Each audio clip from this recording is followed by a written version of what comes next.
what kinds of advice have you been given by anybody in the profession, whether it's on this film or any other film you've worked on?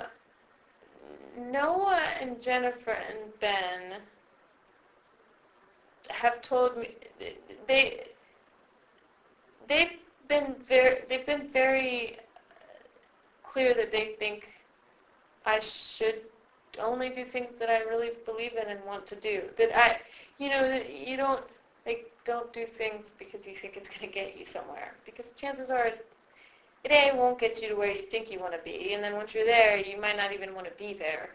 That it's really about the projects and the people, and to hold out for those things, because those things will come. Which is it's always hard, because you think, oh, I just wish I could take something and just kind of get on with it. But that they really think, just hang on, be present, be available, and really stick to your guns. And I think that all of them too, Jennifer included, she's a writer and she's directed, do lots of things. I mean, write your own stuff, make your own things. And they never specifically said that to me. It was more leading by example. I look at each of their careers and I see things I love and I admire, and they're all multitaskers, to say the least. And I think, it's really inspiring to be around. They're all incredibly hard workers, and I'm lucky. We're all lucky to be doing this, but they also really, really work to keep engaging that way. And I think that was really inspiring. And for you as a performer, yeah. What do you do when you're not performing? How do you stay sane, so to speak? Oh, I write. Yeah, I write. It doesn't always, sometimes I just go crazy. But I try to give myself, I love writing, and it's something I want, to keep cultivating in myself and getting better at. And so I kind of always try to have a project on the back burner that can come to the front burner when things get slow. And I don't know, I'm also a workaholic. So I love working, and it's the happiest I am, is when I'm acting and engaged in a film, or thinking about a script I'm writing, and kind of that experience of like the last thing you think of before your head hits the pillow, the first thing you think of when you wake up, and kind of it's just with you throughout your day. That's how I am when I'm acting in a project.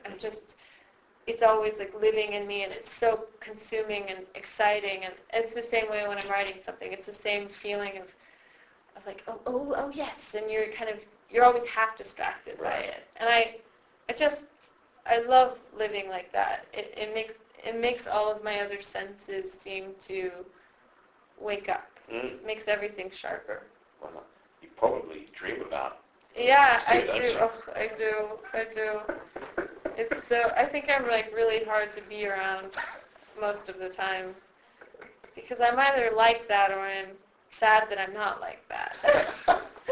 So. You're confessing. I know.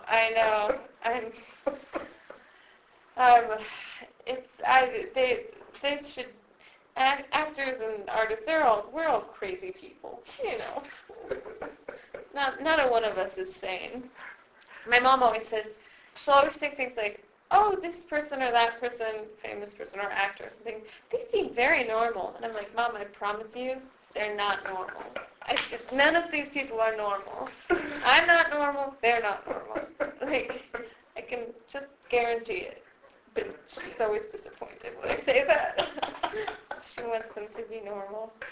Speaking of which, I know we're almost coming to the end of the conversation, but speaking of which, what is the strangest thing that you can remember that you've observed over the last few weeks or months? Whether it's during your performance, just walking down the street, is there some story that you have that that blew you away because you saw something and you couldn't believe what you saw? I'm just curious. I don't think I don't tend to see or look for things that completely blow me away in that way. I tend to look for these and see these funny interactions that I just find amusing in a way that I couldn't even explain why I think they're funny. Like this morning in this hotel, I called to order breakfast, and I said, I want, two scrambled eggs and this and that. And he's like, and what kind of toast would you like? And I was looking at the thing, and I'm on the phone, and I said, 9 grain. He says, oof, we don't have that. And I was like, oh, it's okay. He's like, we only have 7 grain. I was like, well, that'll be okay. I'll do without the other 2 grains. But he was so upset, and I was like, I don't know, I wrote it down. I was like, that's really funny to me. But then in my mind, when I was writing it down, I was like, the character should say,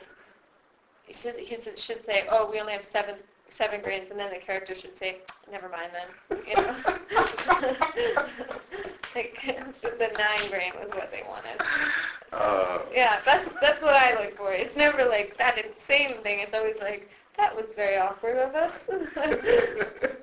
Thank you so much.